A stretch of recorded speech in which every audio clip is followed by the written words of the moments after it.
Hey, what's up folks? Jam Book Reviews here, and today I'll be reviewing the book The City of God by Paulo. Most people would be familiar with the hit movie adaptation of this novel, which I think was able to capture the essence of the story. But the original work is a whole different monster, and I will compare the two at times during this review.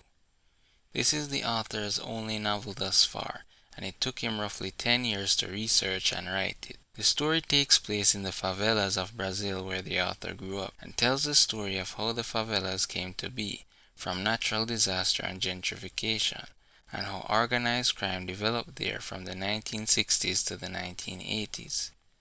The novel is divided into three sections. The first one follows the Tender Trio gang and their exploits, and the other two focused on the gang run by Tiny and Sparrow, who are known as Lil Zay and Benny in the movie. And that is something to note. A lot of names, family relationships, and how some characters die got changed for the movie.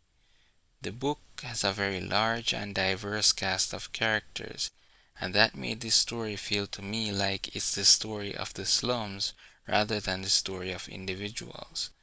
With the movie, they chose to focus on the character of Rocket, who is somewhat the innocent in the story, a good kid in a mad city.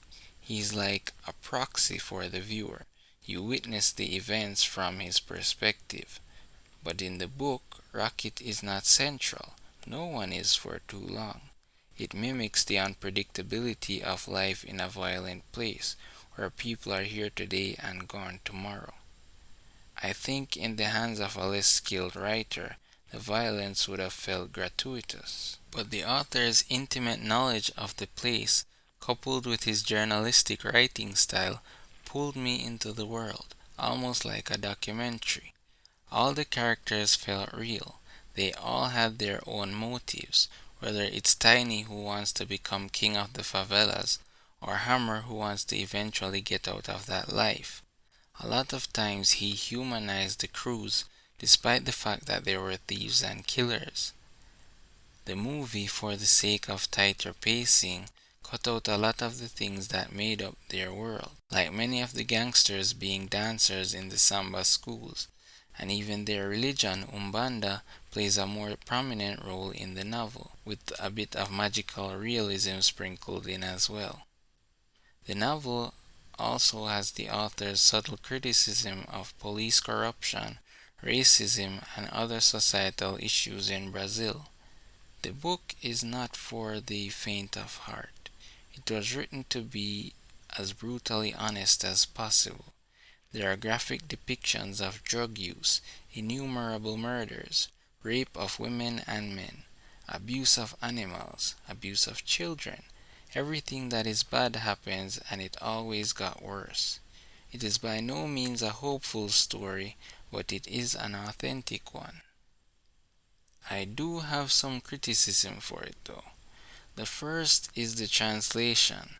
I got used to it after a while, but the characters sounded like Americans more than anything else, and they used the literal translations of some nicknames like Boss of Us All, for example. I like that they kept the names of the locations in Portuguese though. The next thing is the female characters. Only a few of them, like Lucia and Teresa, were fleshed out. Most of the others felt like they were there only to be pursued by the gangsters as lovers. The last thing is the use of magical realism. Sometimes, because the story felt so real, that stuff kind of took me out of it. I wonder if he should have left it out completely or added more of it so it would have blended in better with the rest of the narrative.